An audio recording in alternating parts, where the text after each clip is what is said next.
récupéré. Parce que les Nantais sont sur une très bonne série. Ils ont, depuis le 1er janvier, exactement la même ligne de conduite que les Parisiens. Et les Nantais qui vont bien, c'est vrai Stéphane, et les Parisiens sans Gabi Heinze ce soir. Il a eu la douleur de perdre son papa cette semaine en Argentine. Il est reparti dans son pays, Gabi Heinze, et sans lui, le Paris Saint-Germain, cette saison, à 3 reprises, n'a jamais gagné en Ligue 1. Et pour lui, regardez, en revanche, le Paris Saint-Germain se recueille ce soir. Une minute de silence parfaitement respectée par le public, c'est rare. Para Gabi, pour Gabi, lit-on sur les t-shirts des Parisiens. Paris avec Sorin au coup d'envoi, Boskovic retourne sur le banc. Paris avec Reynaldo titulaire et Louboya remplaçant, touché un petit peu à l'épaule cette semaine avec sa sélection.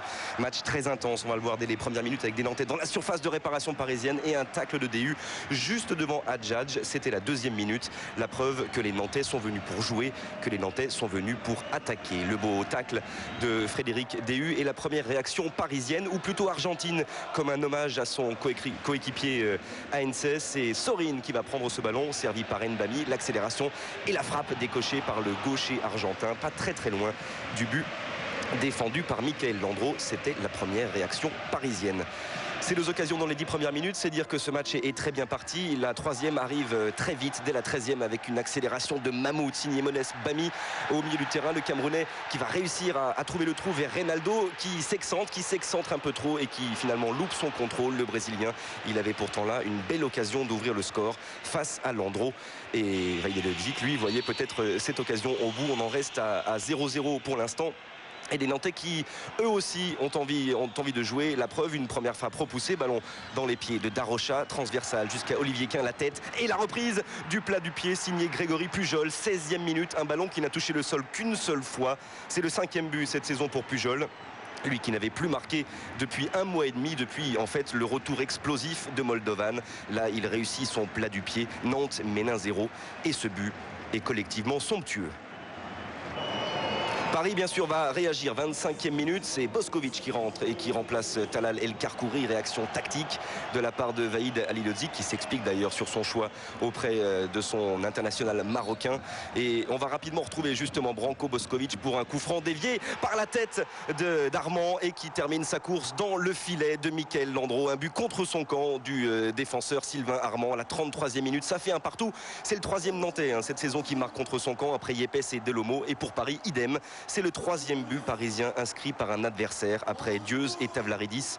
Un partout donc à la pause, même si les dernières minutes de cette première période seront plutôt à l'avantage des Canaries. On continue à discuter sur le banc entre Benachour et Louboya qui attend toujours éventuellement de rentrer.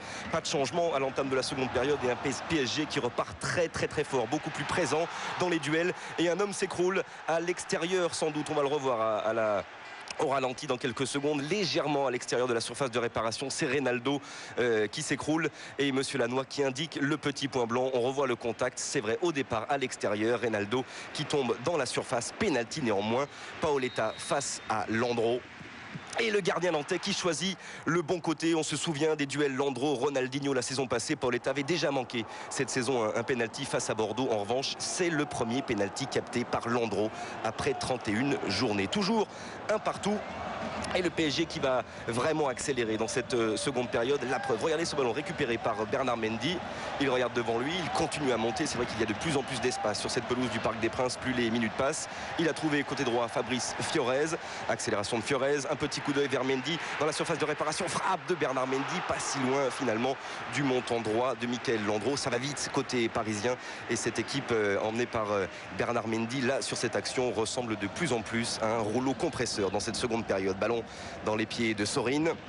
Un petit extérieur du pied pour la tête là-bas de Boskovic. Paoletta qui a le temps d'armer et une drôle de parade, image étonnante, cette parade de Michael Landreau face à la frappe de Paoletta. Il en souffle de bonheur, Michael Landreau. On va le revoir en ralenti, frappe puissante de Paoletta repoussée par la figure de Michael Landreau qui est un petit peu trompé par le rebond mais qui oppose sa face à la frappe de Paoletta. Toujours un partout, le PSG qui continue à pousser. Encore Bernard Mendy sur son côté droit, étincelant ce soir Bernard Mendy dans son activité et la l'apport offensif qui aurait été le sien tout au long de la rencontre. Un ballon détourné et il se détend de tout son long, Branko Bošković, pour finalement enfin donner l'avantage mérité au Paris Saint-Germain. Ça fait 2-1 à la 68e minute. C'est le 3e but cette saison de Branko Bošković. Il est très heureux évidemment, l'attaquant parisien.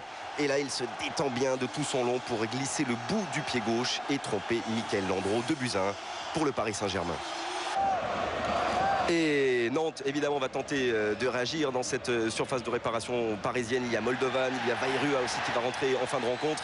Mais les contre-attaques sont parisiennes. Encore une accélération. C'est Reynaldo qui a trouvé Bošković, qui attend et qui redonne ce ballon à Reynaldo dans le bon tempo. Reynaldo qui donne, lui, vers Paoletta. Ça fait 3-1. 77e minute. Une action magnifique de la part du Paris Saint-Germain. On va voir sur le ralenti qu'effectivement, sans doute, Paoletta est peut-être en position de hors-jeu au moment où Reynaldo lui donne ce ballon. Il n'empêche, Monsieur Lannoy valide ce but, le 14e cette saison de Miguel Paoletta. Et comme face à Bordeaux où il avait manqué un pénalty, il marque après avoir manqué aux 11 mètres et il donne pour l'instant l'avantage peut-être définitif au Paris Saint-Germain. Ça fait 3, on le disait, 77e minute. On est maintenant dans le temps additionnel de cette rencontre. Les Nantais qui vont pousser jusqu'au bout, ballon décalé jusqu'au côté gauche avec Armand. Une première frappe, peut-être face à DU. Elle est repoussée par Alonso sur son poteau. Moldovan se précipite. Il se retourne, le Roumain. Et c'est Ziani qui réussit à glisser son pied et à inscrire le 2e but nantais dans les dernières secondes de cette rencontre. Mais le score final, c'est bien 3-2 pour Paris qui revient ce soir à 4 points de Lyon, à 4 points de Monaco, pardon, à 3 points de Lyon. Le Parc a chanté de longues minutes. Quant aux Nantais, il se concentre désormais sur les 2 coupes. On écoute la déception de Michael Landreau et l'hommage de Paoletta à son coéquipier Gabi Heinze.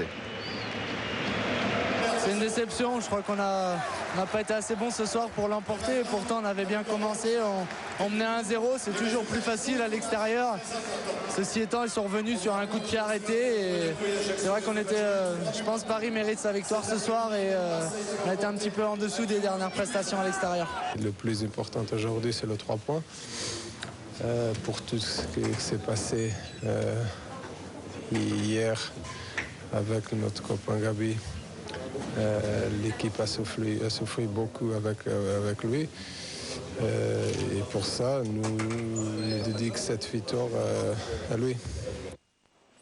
Paoletta qui manque un pénalty qui ensuite marque comme contre Bordeaux, vous précisez tout à l'heure Grégoire Margoton. Et puis Michael Landreau, un héros, il a encore sorti un pénalty au Parc des Princes. C'est la première fois cette saison en championnat, même si en Coupe de France, notamment contre Auxerre, il avait déjà brillé dans l'exercice. C'est sans doute le gardien de Ligue 1 qui arrête le plus de tirs au but. Vous vous souvenez l'an passé de cet arrêt face à Ronaldinho. Grégoire, vous en parlez, il avait bluffé l'un des tout meilleurs attaquants du monde à mettre ce pénalty évidemment en parallèle avec son arrêt ce soir. C'était sur le même but mais de l'autre côté cette fois. Il a stoppé la frappe de Paoletta. Michael Landreau.